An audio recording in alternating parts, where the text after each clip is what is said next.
Sinimula na ang pagbabaklas ng ilang bahagi ng riles ng PNR sa Maynila para sa mas mahabang railway project. Nangangamba tuloy ang ilang nakatira sa paligid na tatamaan ng proyekto at planong i-relocate. Nakatutok si Joseph Moro. Tinanggal na ang signage ng Philippine National Railway sa Blumentritt sa Maynila, tila simbolo ng nalalapit na pagtatapos ng kasaysayan ng PNR. Sinimulan na rin ang fencing at track recovery o pagbaklas sa mga riles na magiging bahagi na ng mas mahabang North-South Commuter Railway Project o NSCR mula Alabang hanggang Clark.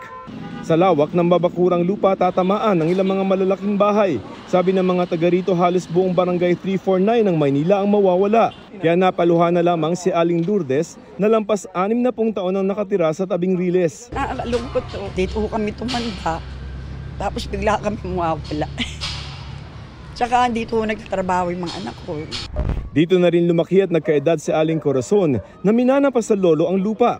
Bagamat wala pang abiso kung kailan sila i-demolish, sinabihan na sila ng DOTR na ililipat sila sa Cavite. Huwag naman masyadong malayo-malayo. Oo, Bulacan. Kung pwede. Oo, malapit-lapit. Wala tayong magagawa. Masama ang loob namin dahil matagal na kami dito. Itong April, mag-uumpisa na po ang relocation work. They have been informed. Ang order ni Presidente at ang order ni Secretary, kung sila ay inalis sa Laguna, dapat ilipat din sila sa Laguna. Kung inalis sila sa Manila, dapat ilipat din sila sa Manila.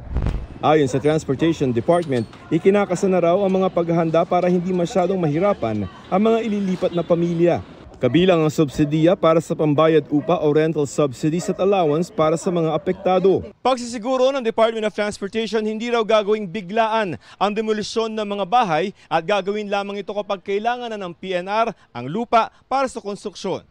Sa mga sulat ng DOTR sa mga apektadong lokal na pamahalaan, sinabi nito na limitado muna ang ginagawa ng PNR sa mga pagbabaklas ng mga riles at pagbabakod. Papayagan pa rin ang paglabas-masok ng mga residente sa kanilang mga lugar. Para sa GMA Integrated News, Joseph Morong, Nakatutok 24 Oras.